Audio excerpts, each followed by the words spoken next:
na naman ang ulo Diyos ko po, netizen. Sa kumakalat na video ng hit and run sa Bonifacio Global City na naman.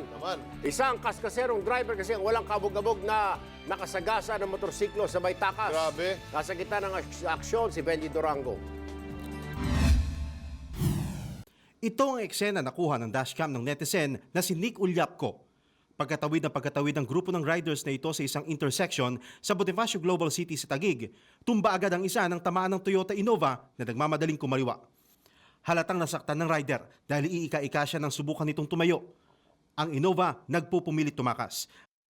Humarurot ito pakanan sa kakinaladkad ang isa pang rider at backride nito. Umabot agad sa mahigit 250,000 views ang video at mahigit 1,000 komento nang maipost sa Top Gear Philippines.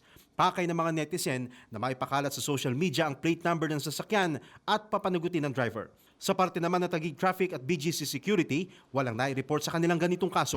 Matutugis lang ang daw ang driver kung sakaling may magsampa ng formal na reklamo laban dito.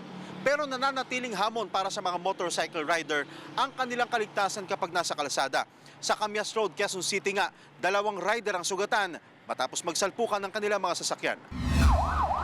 Pareho pang nasa kalsada ang dalawa ng datnan ng ambulansya. Duguan ang muka at may galo sa katawan ng rider na si Jordino Entino.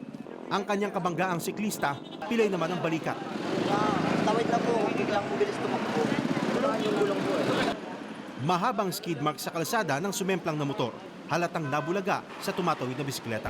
Kasi tingin ko kung bumangga siya muna bago siya umiskid, malaki ang damage yung nakabike. Parehong dinala sa East Avenue Medical Center ang dalawa. Umaaksyon, Benji Durango, News 5.